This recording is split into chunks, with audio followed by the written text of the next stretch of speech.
हिनारा ग्राम पंचायत का नाम बदलने के लिए 2005 से कंटिन्यू प्रयास किया जा रहा है ग्रामवासियों के द्वारा, सरपंच के द्वारा, लेकिन कहीं ना कहीं कागज़ जाके रुक जा रही है। और टोनाही शब्द इतना शापित शब्द है जिस पर कि एक शासन ने एक कानून बनाया जो कि अजमानती धारा है, और उसके बावजूद भी इस गांव का नाम टोनाही है।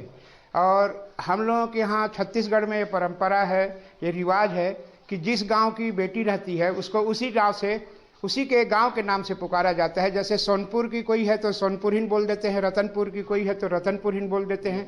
वैसे टोनाही नारा गांव की अगर हमारी बहन बेटियां शादी होके जाती है तो वहाँ उनको टोनाही नारिन नहीं बोल के सीधा टोनाही बोल देते हैं।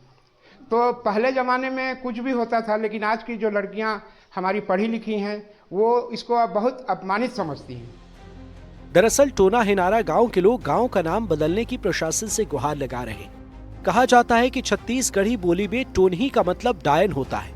ये शब्द अंधविश्वास और उत्पीड़न से जुड़ा हुआ है और इसे अपशब्द के रूप में भी देखा जाता है,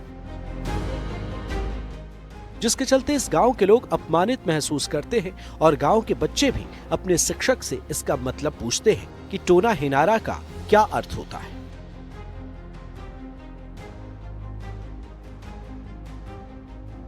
हमारे गांव का नाम टोनाही नारा है, हमको अच्छा नहीं लगता है। हमारे गांव से हमें बहुत ही बुरा लगता है। अपने मायके जाते हैं फिर भी से हमें टोनाही बोलते हैं, तो हम लोग को अच्छा नहीं लगता है। और मेरे बच्चे लोग जो पढ़ने जाते हैं स्कूल में वो भी बोलते हैं कि टोनाही माँ क्या गांव है, हमारे गांव का नाम टोनाही, इस गांव का नाम को बदलना बोलना बोलते हैं बच्चे लोग। ये करते हैं तो हम लोग विष्णु देव से कहते हैं कि नहीं ये गांव को बदलना चाहिए।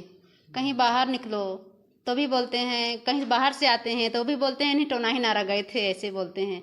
कहीं कागजात बनवाओ तो भी बोलते हैं नहीं टोनाही नारा, उसमें लिखवाते हैं ना तो अच्छा नहीं लगता है, तो वो लोग भी बोलते हैं अरे गजब का आता है नाम बोल देते हैं। तो इसको हम लोग बदलना चाहते हैं। 2005 से हम लोग लागू कर रहे हैं लेकिन बदल नहीं रहा है, तो हम लोग इसको बदलना चाहते हैं। इसको लोग बरसों से गांव का नाम बदलने की शासन प्रशासन से गुहार लगा रहे हैं। अब देखना होगा कि लोगों की गुहार प्रशासन तक कब तक पहुंचती है। एनडीटीवी मध्य प्रदेश छत्तीसगढ़ के लिए जशपुर से अभिषेक शुक्ला की रिपोर्ट।